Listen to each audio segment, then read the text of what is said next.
podcast listeners and fans. Thank you so much for joining us. I'm Preston Denard, and joining me once again is my cohort to the other side, Mr. Stacy Bauman. Glad to have you, Stace. Thank you, sir. And of course, you know, the old hat trick in hockey. Well, I'm still sporting the hat trick and my version of the newest hat, all Benny State University. So that's our little signature run here. We'll see how many hats I can put on. I got to put an NBA one on, and I got a couple around here. Hey, I can get a bunch of hats on. Yeah, you can. Yeah, you can. Just a few. Spoken like the confident man he's always been. Ladies and gentlemen, today we embrace an iconic athlete who literally changed the art of free throw shooting, in my opinion, if not only for himself. Rick Barry, college All-American and a Hall of Famer, both ABA, NBA. There's so much we can talk about with Mr. Barry. We're going to let him do all that. One of the most gifted basketball players who ranks among the most prolific scorers out there. And everybody knows about our guys shooting today. But there was some shooting going on back in his day. One of the all-round players in basketball history. Everyone welcome Mr. Rick Barry. All right. This is huge. All right. Really huge. Okay, Rick. The one thing you need to call me Rick, not Mr. Barry, please. That's my father. Oh, you know what? You're the second one. You're the second one that's been our guest to say that. I'm taking that to heart from now on. I wonder how I should feel. I love now. that. Mr. Denard, call me Preston. Okay. All right, my friend. Well, hey, let's kick this thing off because there is so much to talk about, and we don't have a whole bunch of time to do it. So thankful you could be here. Take us back to day one, the time, whether it was a baseball, a bat, or a football, or may have been a basketball, you got interested in sports, got introduced to it. How did that happen? Actually, I have an older brother, Dennis, who unfortunately just passed away recently. But he's in a better place and not suffering. So that's a good thing. But he was a great big brother, and whatever he did, he was 9, I was 5, and my father was a semi-pro player and coach. But my father had taught me how to play baseball, and he then taught me how to play basketball because I got interested because my brother got interested at 9. And that's how it really kind of all started. It's been a part of the Barry family for decades and decades and decades. And I actually was a better baseball player than I was a basketball player in high school. I was an all-state baseball player, and I wore 24 because of Willie Mays. He was my hero because my dad taught me how to catch the old basket catch down here. Yep. And so he was a rookie after my dad taught me that. I said, oh, that's my guy. Turned out to be a pretty good one. And I mean, you know, just such a great country to live in, and life was so interesting. My boyhood hero wound up becoming a personal friend when I moved out to San Francisco to play for the Warriors, got to know him, and was invited to speak at his 80th birthday celebration at Bally's Hotel in Casino in Atlantic City. And, you know, it was such an honor. I went out there, and the guy calls me up, his rep guy calls me. He says, Willie wants you to, you know, come to his celebration, and he wants you to speak. I said, really? He said, yeah, there's only going to be 3 guys talking. And he said, he wants you to talk, and he wants you to be the first one and tell the story of how you met him. And so I said, wow, what an honor. So I did that. So I got up, and this is about 3,000 people in the ballroom packed in. And they introduced me. And so I get up there. I said, okay, I know exactly what every single one of you sitting here right now is thinking. What the hell is he doing here? And I said, I'm thinking the same thing. What am I telling you about boyhood hero and all that stuff? And go, and I tell the whole big long story about meeting Willie and getting to be a friend and being invited to that. So that was a very special thing in my life when it comes to sports. So that's how I got started. My brother was there. I played in my first organizing. I played on the 8th grade. It was for the 8th grade team in basketball, and well, they call it grammar school back then. It's elementary school. My brother was on the team, and I was in the 5th grade and played on the team with the older boys. So that was my first big experience in basketball, and it went from there. Wow. Here's a real crazy question. Wow. Have you always been taller than most of your classmates? Never. Okay, good. No. So tell us about that. After my junior year in high school, I was 6'1". Mm-hmm. I came back to school at 6'5.5", or 6'4.5", and grew another inch during the season, and then grew 2 more inches in college. I finished high school. The high school basketball season was finished my senior year, and I hadn't turned 17 yet. Wow. Okay. So I was very young. Yeah, yeah. I love Wow. Yeah. Just unreal. Now, in this journey, so going through high school, certainly, I mean, first of all, I got to say, I think the cloth to every athlete starts with baseball. I can tell you probably 95% of our guests have always said baseball is what kickstarted their athletic career. It was the first introduced. And so Major League Baseball should be chomping at the bit. But as you go through high school and basketball becomes prolific for you, you really become good at it. When did you realize I got something here? Well, first of all, the guests you had probably were older guests because back in my day, basketball wasn't all that popular. Okay. And so that's why baseball was the sport. And then football became more popular. But then basketball was the last of the big three sports in this country to really gain its popularity. So I think that's why you talk to a lot of older guys that baseball was the sport they went into. For me, it was too slow. Okay. That's why I wound up pitching because, at least I'm doing something active, and then you're sitting on the bench, you might not bat for only once every 3 innings. And I mean, it's kind of, and then if you're out in the outfield, I was playing center field. And I said, this is crazy. I could be out here the whole game and never see a ball. So I got pitched. And so then I said, now when I grew and got taller and into high school, I said, hell, I'm going to go play first base when I'm not pitching so I can still have some more action. So I'm an A-type personality. And so basketball just became much more fun. But I also, things happen. I had something happen with the junior varsity coach when I was a sophomore. And I'm pitching. I'm batting 500. Okay, I mean I have really good eye-hand coordination. Wow. I'm batting 500, better than anybody on the team. But when I didn't pitch, he didn't play me. I said, Coach, I can play every position. I don't want to catch. I learned that a long time ago. But when I'm not pitching, I want to play. I said I can bat. I hit better than anybody on this team. Wow. Next game, I start as a pitcher. I go 1 for 2. Next game, I'm on the bench. I said, that's it. I'm done. So I left and I wanted started and I started focusing and practicing basketball all the time. The varsity coach the next year came up to me and said, we'd like you to play baseball. I said, well, if I play, am I going to play if I'm not pitching? He said, oh, you're going to play. I said, okay. So I played and I made All-State 2 years in a row. But my love for the game, had gone. I mean, it just wasn't for me because it just was too slow. To be honest with you, I wish if I had something to do over again, they tried to get me to play when I went to college. I wish I had played. They had a very good baseball team. Ron Frazier was a coach. Miami had a very good baseball team because the weather was great to play all year long. And I wish I had done that because when I look back at it, I would like to have been, a Bo Jackson kind of guy or, the guys that played 2 sports and were able to do it. Gene Conley in basketball did it with the Celtics and played baseball. Dave DeBusschere did that. Didn't do much in major leagues.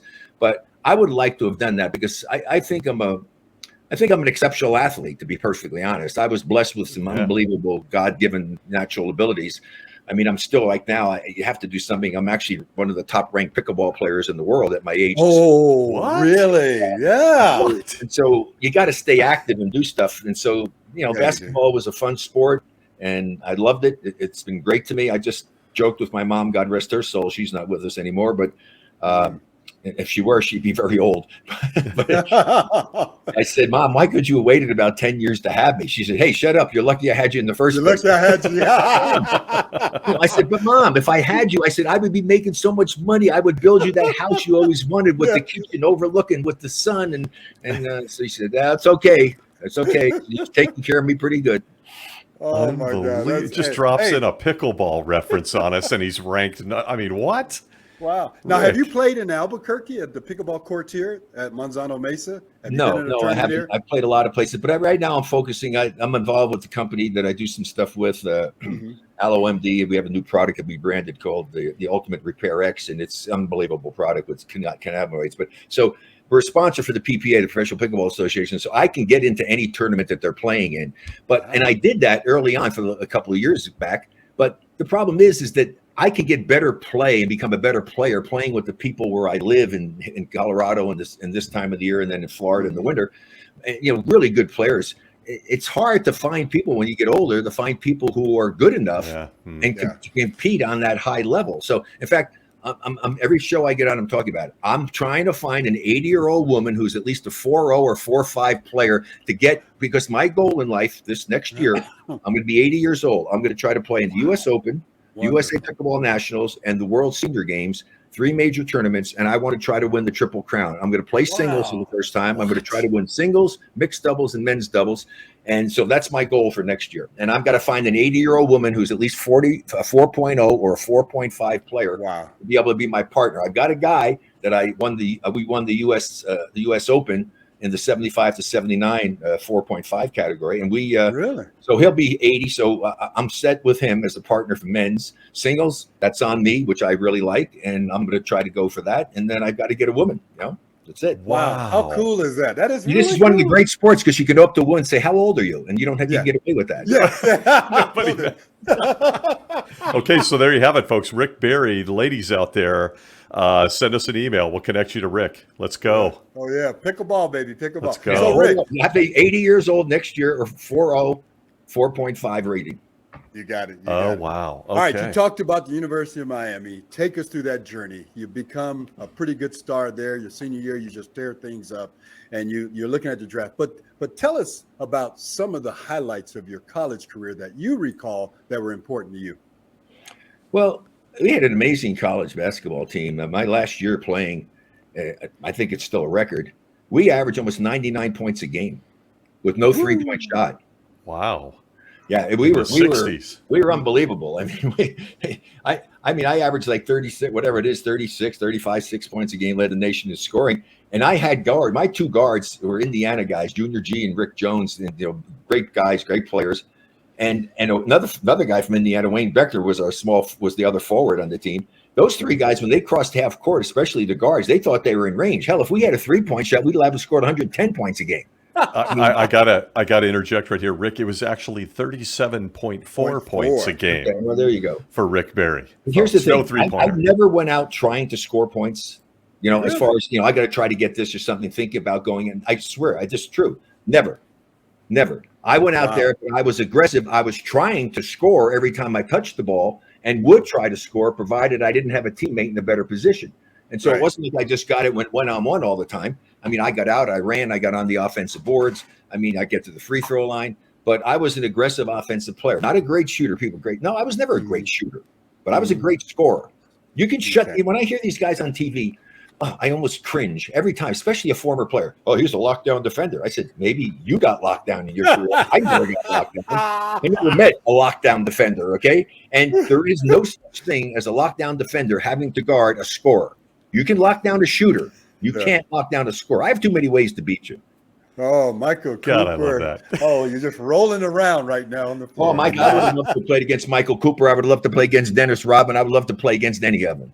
Oh, baby. I love it. Right here on the Gridiron. I love it. Okay. I love it. Coop and I are dear friends. I can't wait to do it. Coop's great. He coaches in the Big 3 with me. I just saw Coop last weekend. He's a great guy. I really like him. Oh, yeah. He was awesome in college here at New Mexico. Okay, so now we're rolling. You're in college. Your senior year, you're just tearing it up. One of the top scorers in the country. No, the top scorer in the country. I was getting ready to correct myself. Let's get it straight. Yeah, let's get it straight. You can see the competitor in him, right? I love it. I love this. So now you're like at the top of this mountain, so to speak. The pros are looking at you. You had the confidence that number one, the top player in the country, you're going to be. Was there a team that you were most interested in, hopefully, that would draft you? Well, I grew up in New Jersey, so I was a big Knicks fan and stuff. So I was, hoping the Knicks were going to draft me, and they didn't. They had the chance to draft me. They had the first pick, and they chose Bill Bradley. So I can tell you, I'm not a vindictive person, but I had a lot of big scoring games against the Knicks. Okay. I never forgave Ned Irish. He said I was too skinny and flaky. They asked him if he ever going to draft me first, and they said he's too skinny and flaky. Now, he might have been correct, but I didn't appreciate him saying that, and I never forgot it, to this day. And so did Bill Bradley ever lock you down? No. Did he ever Bill lock Bradley you down? Didn't even play his first year. I can't even believe they drafted him. They knew he was going to Rhodes to be a Rhodes Scholar. He wasn't even going to play the first year.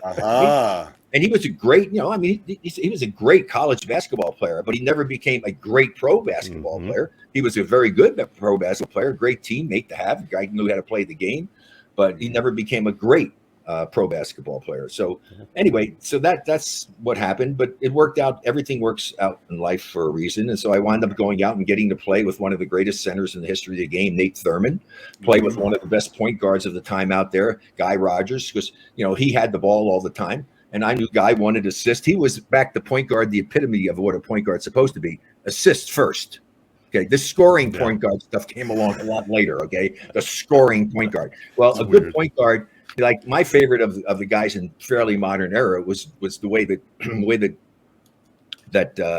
Steve, actually I love John Stockton, okay? But Steve Nash was the guy that I loved because Steve Nash would rather get 15 assists, but if you needed 30 points, he can get you 30 points. Get you 30, yeah. And I still think he's the best passing point guard I've ever seen. Really? Okay, now people say, "Oh, Magic and everything." And here's why I tell you why. Watch video of him. Yeah, he can make any pass with either hand. Either hand. The guy was unbelievable making passes and stuff. Obviously Magic, incredible. A lot of great passes and stuff out there. Whew. But I'll tell you, back in his day, he was pretty special. Kuzi in his day was, an anomaly because nobody played and passed and did the things he did behind the back, flipping, doing all that nice stuff.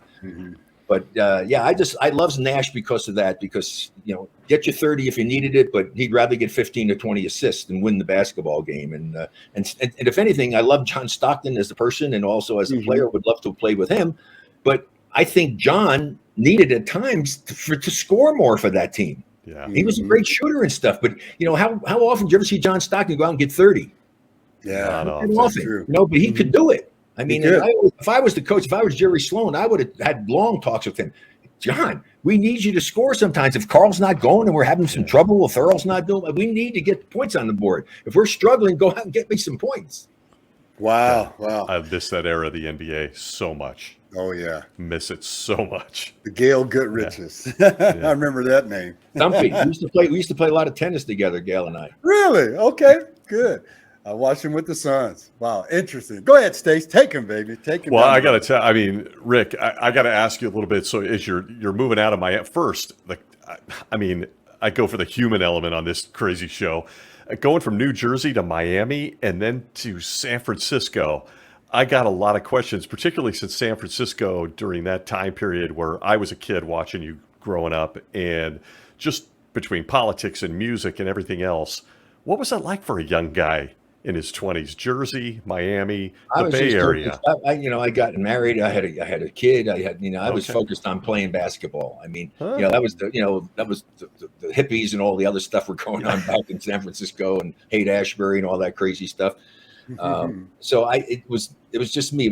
I just wanted to. I wanted to win. I hate losing. I still to this day hate losing. And my wife will say, "Honey, we're going to go play. It's just going to be social." I said, "Honey, I social really well. If we're going out to play a sport, I'm out there to compete. I'm not out there to be social." Yeah. Know that story well. Come on, honey. No, we ain't going there. Man, what an outstanding deal. Because you know what? That competitive spirit is in everything we do, work, whatever it might be, with your partners, your buddies, but it's always competitive. I don't care if you're playing checkers or chess or something like that. But Rick, you get there, as Stacey was saying, number 2 pick, number 1 for the Warriors. All of a sudden, you get into this mold of thing, and it's like you're just rolling. Like it's no big thing. The NBA was no big mountain to climb. You just mastered it your first year. You went on, captured All-Stars, honors, first team All-NBA.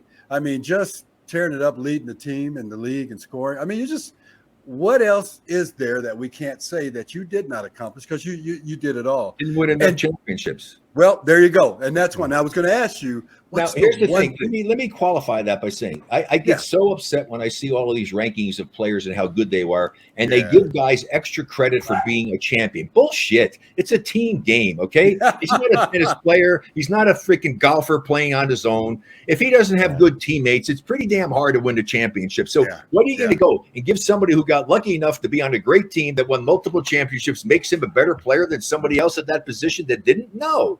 Right. Absolutely not. Has nothing to do with it. And yet everybody puts all this emphasis on that. It's bullshit. Yeah. I've always wondered how players felt about that because there's 5 guys on the court at the time. Football, there's 11. I mean, it's just bonkers to think in a team game with all the nuance and everything it takes that they try to rank a guy based on his stats. I mean, in your case, with your stats in the 70s, you would have been the number one guy. We'd be doing the whole, is Michael Jordan or Rick Barry the GOAT? Well, first of all, I can correct you on that. Stop doing that, okay? Yeah. The GOAT is bullshit as hell. The GOAT, when I played, was the guy that screwed up, okay? And I don't know why they said the GOAT. They should have picked the jackass instead of the GOAT, okay?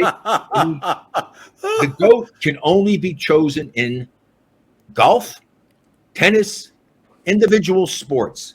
If you want to have a conversation that's meaningful, have a conversation about players at their positions during their era. You can't compare eras and you can't compare different positions, okay? People say to me sometimes, Rick, you guys probably couldn't play with these guys today. I said, are you on drugs? Seriously. I love it. I love it. If I played, you know what we had for training? Nothing. Zero. Yeah. We didn't have a strength coach, an agility coach, a dietitian. We traveled 4 games and 4 nights traveling commercial. We didn't have the ease of travel that these guys have. They have it so much easier. I played one season, it might have been the ABA. I played 47 minutes a game. How many players even average more than 36 minutes a game on a team today? Very few, right? And I get over it. Oh man, it's probably getting tired, worn out.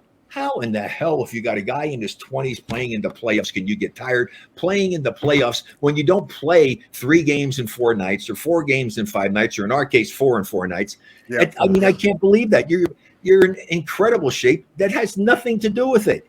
Yeah. If you're in shape and not hurt, I mean, I hated this load manager. I can't even relate to this. I hated when we were blowing people out. Yeah. Why? Because that means I'm not going to get to play how I wanted to play. Yeah. I love it. Yep, you're on the bench resting.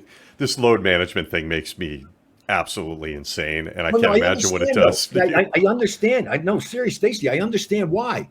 They have got, they forgot 3 zeros on my contract. I made 15,000, okay? Not 15 million, okay? 15,000.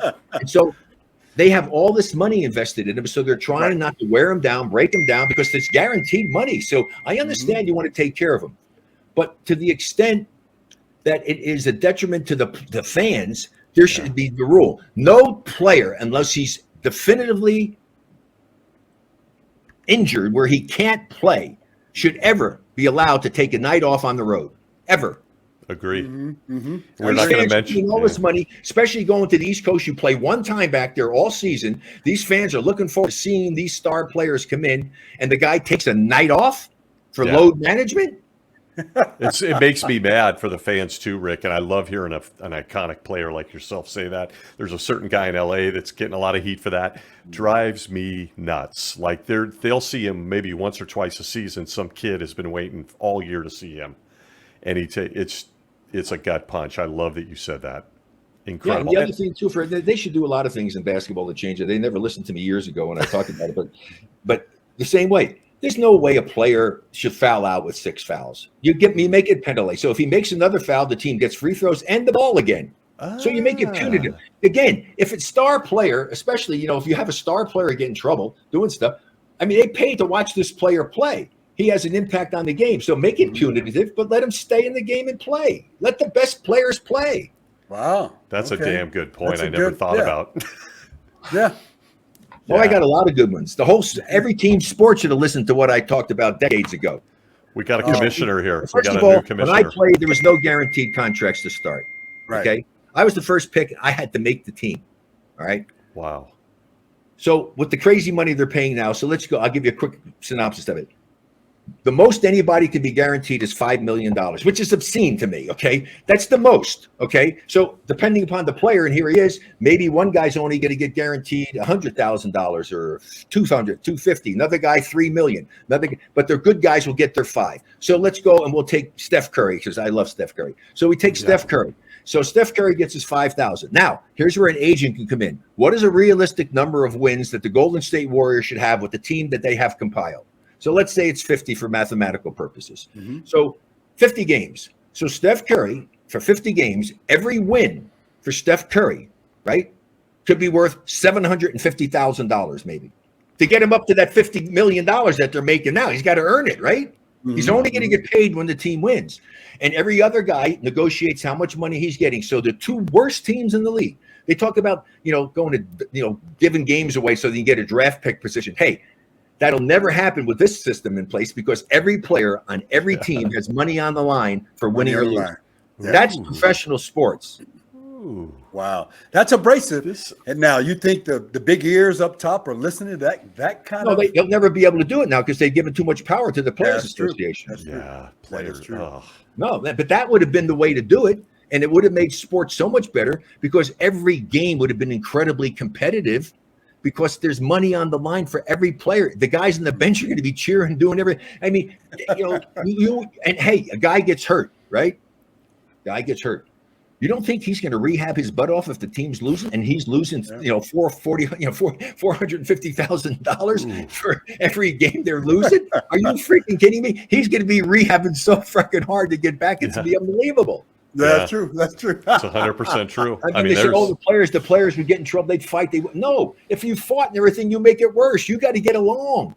You got to be rooting for your teammates, man, because, hey, even if you don't play, you got money on the line here. It's just incredible. Is it fair to say, and you can shut me down and I'll shut up, is it fair to say that it's just gotten a lot softer? I mean, it's still pretty damn fit. These guys are such physical specimens. Oh, my God. Like I said, if I played today, I'd be faster, stronger, quicker, more endurance, jump higher. I'd be so much better a basketball player because I had none of that. Absolutely nothing. Zero. Yeah. And so they're powerful and strong, but they do not call it. They do not let as much go as when I played. The guys would come, put your hand on your hips, on your legs, and you go through the middle, and it's like football, man, getting chucked at the line of scrimmage. I mean, so it was a different world there. But here's the problem that the NBA has, and they've always had this, and it was my biggest pet peeve. Everybody say, well, it's playoff basketball. Whoa. It's basketball. It's basketball. The rules are the same. And I kept saying, can I please see the new rule book that we're playing by? Because the fouls that you called in the regular season, all of a sudden they don't become fouls, and you're going to let it become overly physical. And I talked to David Stern about this, God rest his soul, before he passed away, and to Adam Silver. I said, do you really understand, David, what you're doing? You are giving an advantage to the less skilled player. It doesn't take any skill or talent to hold and shove and push and play physical. And you can bring somebody off the street and he could do that and have an impact on the game because you're letting them get away with stuff that should not be. It's against the rules. So call the game accordingly. And the officials, it's a big thing. I don't know how it is in football and basketball because of the nature of the sport. They don't want to feel as though they're determining the outcome of the game. And I said to the officials, and I've talked to them numerous times, you're not determining the outcome of the game if you call it according to the rule book. What you're doing is enforcing the rules. The players are doing it because they're breaking the rules, and all you're doing is making people aware of the fact that they've broken the rule. You didn't screw up. It's the player who's causing the problem. And that's what they have to get in. But how many times in an NBA game you see two guys go in the basket, they smash in the air, both wind up on the court, and the whistle never blew? I'm sorry. That's a charge or a block. Wild. You can't have that kind of one or the other, with no foul. And the biggest problem, I don't know what football, the way the officials call the game, if you call it a certain way, if you're calling it really tight at the beginning of the game, you have to call it the same way at the end of the game. Players, true. I mean, that's the thing is, okay, fine, I can't do it, so I'm going to adjust. Well, now at the end of the game, all of a sudden, you're letting the other team grab and hold and shove, whereas that was a foul in the first quarter. No, it should be a foul in the fourth quarter. It's unbelievable. Do I dare even ask you how you feel about traveling in the modern NBA? I mean, God, I mean, it's spoiled. I watched some of it. So here's the thing: we used to drive ourselves around in cars. We rented cars and we drove ourselves. Okay, so $8 a day. My first year, I remember $8 a day per diem. So you get done with the game, you try to go out and find some place to be able to get something to eat. That's $8 for the whole day. Okay, get a bite to eat and try to unwind. So maybe you're lucky you fall asleep by maybe 12:30, 1:30 in the morning. You've got to get up at 5:30, 6 o'clock to catch the first commercial flight if you're playing the next day to get to the next city.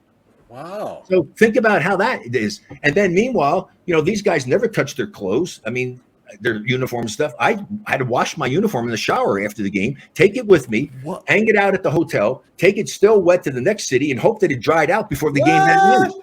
Oh, my goodness. So what we went through, these guys have no idea. So when I hear them complaining about stuff and talk, I said, oh, my God, you guys would have died if you had to play back in those days. Wow, Oh that is my interesting. Now goodness. that part I didn't know, and I know I had to go through some stuff, but I didn't have to do Yeah, that. well, in football, there's something stuff there. They take it all and they get it, and you don't play Yeah, it the Yeah. next week, yeah, that's right? You're true. They playing the got next time day. to. They got time to clean it up. That's Yeah. incredible. That is Oh, that's amazing. outright incredible to Oh even no! Hey, consider plus, that. and the places we played in Boston Garden was a rat hole. The Madison Square Garden was okay. I mean, they had such terrible places. You went in the shower. You hope that you didn't get foot fungus. You hope they had hot water, and you hope they had soap. Oh yeah, yeah. We've heard the legends on Boston Garden and what the ice cold water and yeah. Well, yeah. Then the locker rooms, they'd either make it so damn hot and shut the windows, it'd be like a sauna bath, and you'd sweat in the locker room, or they'd leave the windows open, and it'd be like a meat locker. You'd be freezing in there. Oh yeah, yeah. And so some teams I had the experience of going into pink locker rooms as if that was going to be an impression on how we were going to play the next day. Unreal. Okay, time is moving on us. We'd be removed if we didn't address this because we got to address the author of the underhanded free throw shooting. How did you revolutionize that? How did you? Well, I didn't do anything. That's the way they used to shoot in the old days. My father, they shot two-hand set shots and they shot a lot of underhanded two-hand free throws. So it wasn't anything revolutionary. It was just that nobody had the nerve to do it. My father convinced me to try it. I didn't want to do it because girls shot that way. They still call it the granny shot, which is kind of crazy. But I am just flabbergasted that more players have not wanted to try to do something that was proven to be the best. I still think I'm the best free throw shooter, even though my stats, because of the fact somebody beat me, I finished right around 90, and I think a couple of guys are a little over 90%. But my last 6 years after I changed my technique, and it's harder when you shoot less free throws to shoot a high percentage, because if I miss one, I got to go weeks without missing any to get it back up into the 90s. So if you're only shooting 2 or 3. So I was able to take the wrist out of my shot. In my last 6 years, I shot over 92%. My last 2 years, I shot over 94%. I was a better free throw shooter at the end of my career than the beginning. And this is what I always tell kids. Never be satisfied with what you're doing. You should always strive to improve. Here I was the best free throw shooter in the game. And I got better because I wasn't satisfied. It's incredible.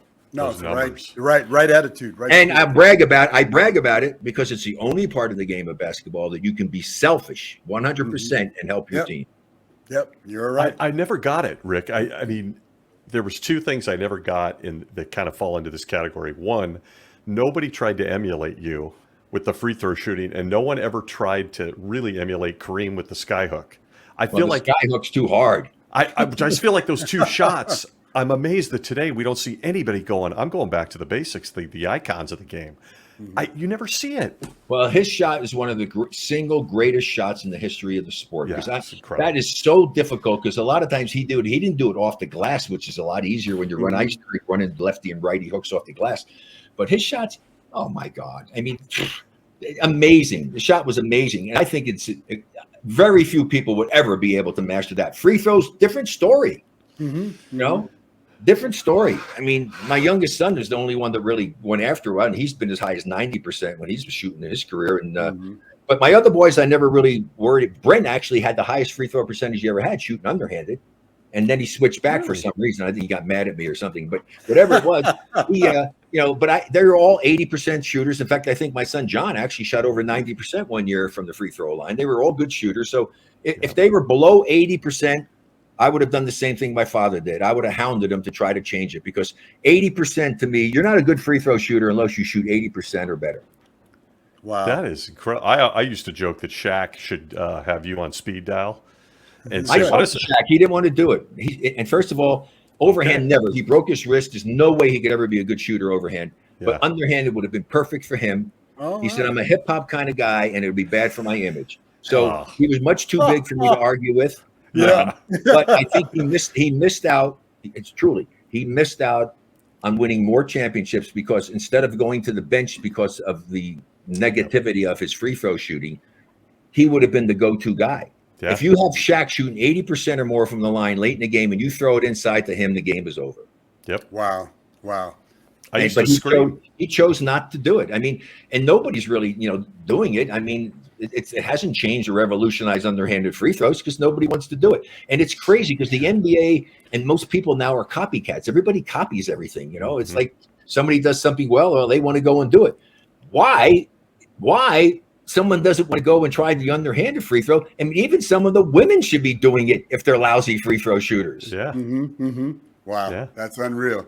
Rick, I got to throw this in. So there's two questions I've got to ask you. Time is moving on us, and we're almost done. But you talked about your 4 boys that played, and Stacey and I were talking about. I have 5. 5. Oh, yeah, that's right. So Stacey and I were talking about it with our own kids, and I've got 5 boys myself, and I've got one that just chooses not to play anything. How do you and your bride, who, by the way, has a jersey retired at William and Mary, Well, that's the wife. My wife. That's my son Kenyon's mother. My other boy's mother's father was one of the top 5 basketball players in pro basketball. That's where all the blood genes come from. Wow, that's okay. So, it's a lot of it's hereditary as far as skills go. I was hoping one of my boys, Preston, would be a decent, play sports and be halfway decent at basketball. To have all 5 of my boys have Division I college scholarships and all have played professionally.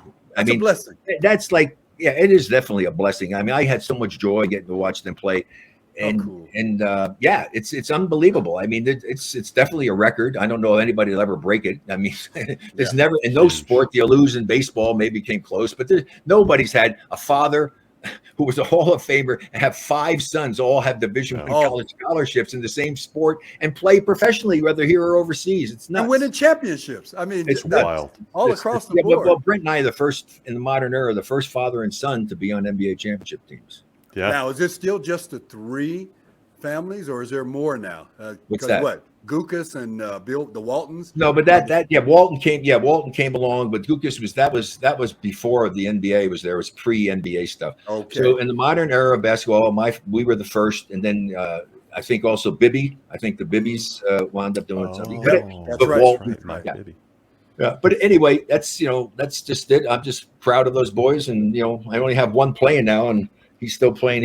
I don't know why the NBA guys never gave him a shot when he was playing, but he's playing in the USA National 3x3 team. They almost won the World Cup again. It was so close. Wow. They lost an incredibly difficult loss for them over in Austria about a month ago.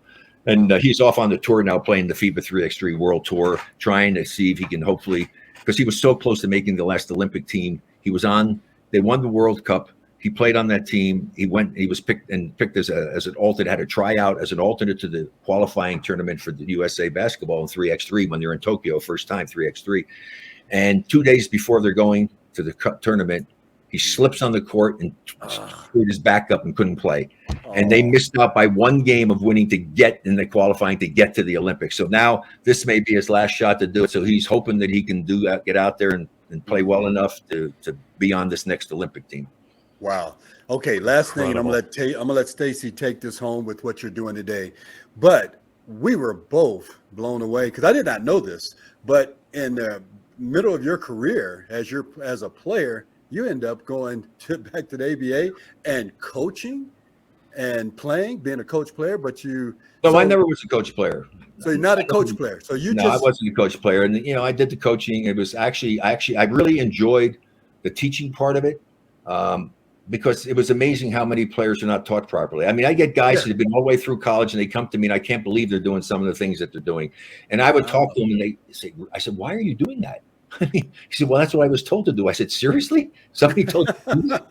I mean, so anyway, it was an interesting experience. But I never got the chance in the NBA because I had the reputation of being, some asshole or some other, excuse my language, but, and I'm actually a pretty good person, and they didn't want to do it, but they also knew they couldn't control me. I mean, you're not going to hire me and tell me how to coach and who I need to play. Hire me, let me do it. In fact, I even told people after I'd done some things, I said, look, if somebody gave me a job, give me a 1-year deal. Give me a shot.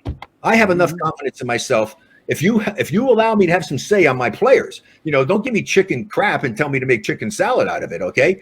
If that's the case, let's take a look at it and see what I do if I'm getting this team to get better and get as much out of them as possible with the talent that you're giving me. But don't expect me to go and make them a playoff or a championship team if you haven't given me the right personnel. Because it all comes down. It's not the coach, it's the personnel. Yeah. You don't have the right players, you're not going to win. And so, that was the coaching experience there. And they never would give me an opportunity. I never actually got one legitimate interview to be able to coach an NBA team. Really? Yeah. That's interesting. That is stunning. Yeah. Wow. It was disappointing, but you know what? In life, everything happens for a reason. It wasn't meant to be, so you move on. Wow. Man, incredible. Well, I got to throw a couple of quick fan questions at you because after all, that's what people love to hear, and they want to ask Rick Barry. Two things. First, was there a guy that drove you nuts that was tough for you to play against or tough to defend, or just the guy that you look at back on in your career and go, that guy, I earned my pay playing against him? Well, there's one guys because I played against the best defensive player on every team in the front court, guarded me in every game I played, which actually made it easy for me because I knew there's no way that I can go out there and not be playing my best and giving my best effort because the other guy is their best defender and they're out there trying to shut me down, which I didn't allow to happen. Okay. Yeah. So, but as far as people go, I had a lot of great defenders. Dick Van Arsdale was a really good individual defender. And then, I mean, there were a lot of guys that were probably one of the best ones in the ABA was a guy named Willie Wise. He was a basketball player and a really tough defender. And then Dave DeBuscher, for doing it. I joked with Dave when I interviewed him when I was done doing broadcasting. He was still playing. I said, Dave, other than holding, shoving, pushing, and grabbing, I said, what do you attribute your great defense to? Oh yeah, he answered that question, didn't he? So anyway, those were some guys, and the most dedicated guy that ever guarded me was a guy by the name of E.C. Coleman. E.C. Coleman played, and he was on my team with the Rockets, so it was great. I didn't have to worry about E.C. that season. But yeah, I told Dick Oliva, our trainer, all the time. I said, Dick, when we were in the Superdome, I said, that's just New Orleans. I said, Dick, is the locker room, is it locked? He said, no, why not lock the door? I said, because E.C. wants to come in here and get my jock with me. That was, and E.C. one time, I'm literally swear, if you were standing next to me, Preston, and I'm 3 feet from you and he's guarding me and I throw you the ball, you're open, you're getting an open shot. And that's not good basketball. He should be trying to defend the shot. He's not going to leave me. I walked to the huddle in the timeout. He was following me. I said, EC, I'm sorry, but you're not allowed to come to the huddle. This is great. That's so This funny. is good. We've also learned that Rick Barry could talk some trash back in the day. No, I didn't talk a lot of trash on the court. I just went out there because, hey, you know what? When I did what I did, everybody saw it. Yeah. And so did he. There you go. So did he. I love it. So one quick one, and then we'll get you out of here with our 2-minute drill. Got to ask somebody that is in the know. How important to a team dynamic is a Draymond Green? Extremely important. Like when we won the championship, I got MVP of the series and all the talk about it, blah, blah, blah. Mm-hmm. The most important person on our team was not me. It was Clifford Ray. Clifford Ray was the Draymond Green of the Golden State Warriors championship team in 1974-75.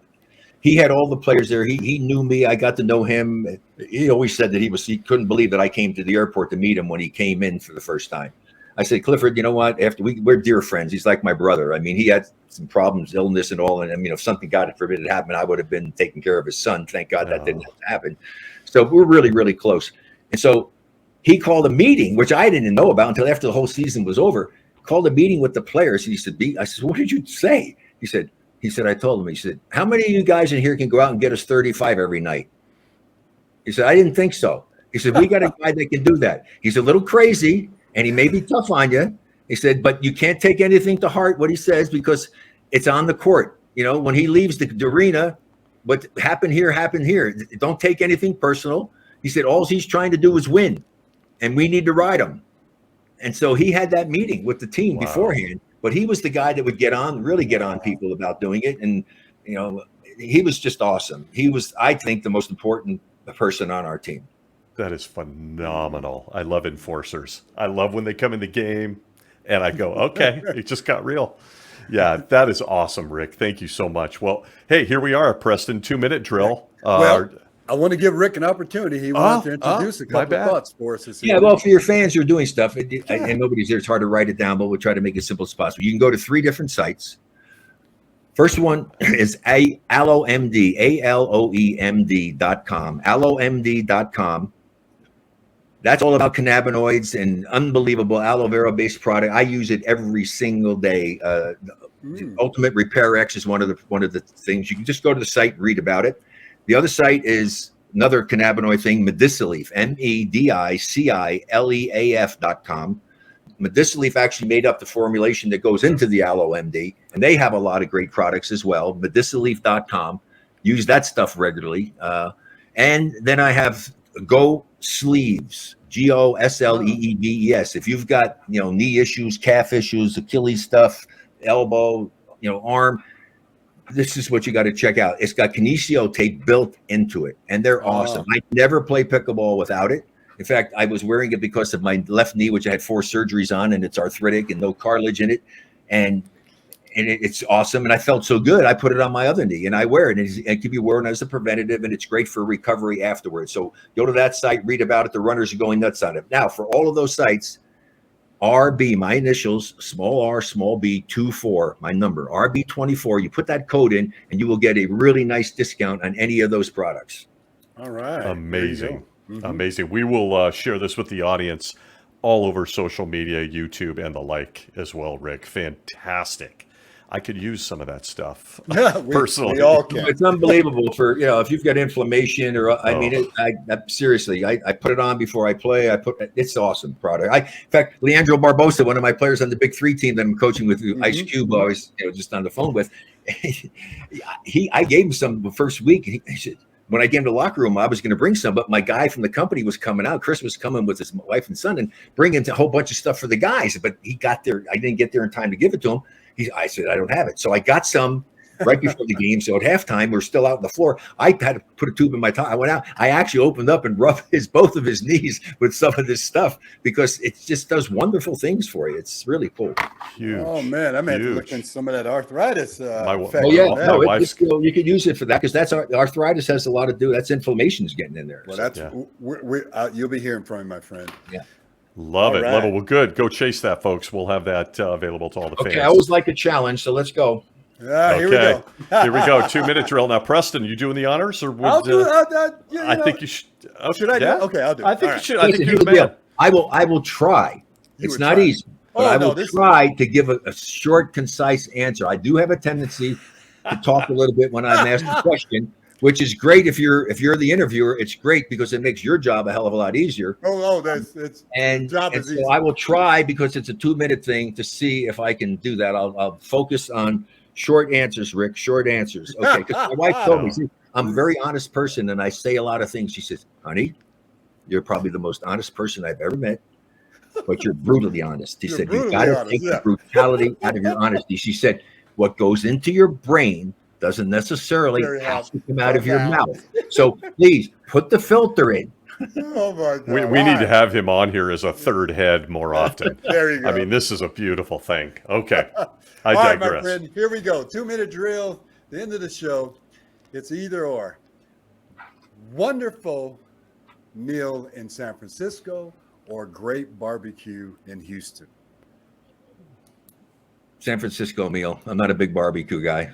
All right. Okay. Today's NBA or yesterday's NBA? Today's with me playing and getting the money that these guys get. Love it. Yeah, that's what I'm talking about, baby. Because these young bucks, if they threw me 1,000 balls a day, I'd probably be pretty damn good. Cheap. All right. And wash the man's jersey. Wash the man's jersey too, huh? All right. Here's the next one. Outdoors or indoors? Take it where you want. Oh, definitely outdoors. Okay. Love that. Like it. I have so many things. I love to fly fish. I got back from the Amazon, had amazing catching peacock bass. I mean, I fish with Clifford in Alaska all the time. Yeah, outdoors, riding bikes, going all kinds of pickleball. Come on, outdoors. Love it. Yeah. Okay, awesome. You got it. All right. Your favorite movie? Oh, I have to. One more thing. You can sex in outside is even good too. Anyway, so my favorite movie. I have so many favorite movies. We could be here for like 2 hours. I mean, I love movies. I'm big into that. I'm big into TV shows. I mean, I just love so many movies. I love the Star Wars stuff. I mean, I love the Indiana Jones stuff. I mean, I love it when bad guys get the crap beat out of them because I have no use for bad people. Okay, so I love that kind of stuff. Right? So that's me. I love it. Clint Eastwood, Dirty Harry, love that stuff. And I can just go on and on. I mean, I love Morgan Freeman. I love all of these people. They're awesome. I mean, so yeah. I love it. Okay. Actually, on my bucket list, I still want to try to get into a movie because I studied acting, and I really want to try to do that someday before I die. We better talk to Bruce. Oh, we got another show coming. Yeah, we got another show. What? All right. Your most underrated teammate at any level? Clifford Ray. There you go. Okay. All right. Outstanding. I love that. All right, my friend. I went past this one. Pick up basketball or practice? Pick up basketball. I hated practice. No, did you? No. They always said Rick Barry is a bad practice player. I said, no. I had bad practice coaches. I'm playing 40 minutes or more a game, and we're going to go to practice, and you're going to run 3-line drills for 20 minutes at the start of practice. What the hell? Are you out of your mind? I mean, let's spend time on execution of our offense, execution of our defense. Let us get a few shots in for what we feel we'd like to do and go home. All right. Okay, we can go with that. All right, here's the last one. Ready? The drum roll. And the question is, who plays you in the movie of your life? Wow, I don't know. That'd be very difficult to think. I would have to say, well, you can't do it now because I don't know all the young actors. So how am I supposed to pick somebody? I mean, everybody I know is old. Right? That's okay. I know most of the old guys. So maybe a guy that could have played me in doing something who I actually love his acting and doing stuff only because of his being tall and doing whatever. Maybe it would be Liam Neeson. Oh, that's a good choice. That is a darn good choice. That's a good choice. That. I was thinking old school. He already mentioned Eastwood, but I could see if you hopped him up and gave him some intensity, Alan Alda be a good show. I could see him doing some Rick Barry. Alan Alda. First of all, I'd have to try to find out how athletic are they. Yeah, there you go. Because to play my life thing and go out there and try to go out there and go ahead and actually be on the basketball court, the pickleball court, and do the things that I did. Yeah, that'd be a tough task for somebody. Here's what I always I know a lot of actors all the time. I said, you guys, I laugh all the time. He said, what? I said, because you know what? I have a great chance of doing what you're doing. You have no chance of doing it. Don't even think about it. Truth. Yep. Brutally true. And I used to tell the football players, I said, hey, all of you defensive backs, you all wanted to be basketball players, but you weren't good enough. You were good enough. Yeah. And most of them were. They could jump a little bit. That is awesome. Oh, my God. Well, this has been an absolute pleasure to the iconic Hall of Famer, Rick Barry. Absolutely amazing. Hopefully, myself and Preston can talk you into coming back because we left a lot on the table for the folks that wonder what you're up to today. And folks, pickleball. Sure. I got some more things I'm involved in, so I'll be able to tell people to get some more goodies. Absolutely. No, absolutely Everybody true. likes a good deal, right? Oh, yeah. That's right. Well, especially if it's, see, for me, I love it with something that can actually help people. Oh, yeah. That's the key. Yeah. Everything I talk to you about here is something that can help improve someone's quality of life, which is so critically important. And for you people who are older, I know you can relate to that. For your younger people here, you're not immortal. You're going to get old. So be prepared to have a different mindset about life. Yeah, I love it. I love it. We're going to share all that information for those folks who probably are going to inevitably tell me we went too fast. We will share that on all our social media sites. So thanks again to the iconic Hall of Famer, Rick Barry, friend of the show here at Gridiron Icon. Follow us wherever we may be, all the major podcast platforms. And if you want to see Rick in all his glory, check us out on YouTube. He looks phenomenal. He is, after all, highly ranked in pickleball. Thanks again, Rick. We look forward to doing this again soon. My pleasure. And if there's an 80-year-old woman, let me know. Yeah, we'll find her. We will find that 80-year-old woman for pickleball. Thanks again, folks. See you next week. Rick. Appreciate it, brother.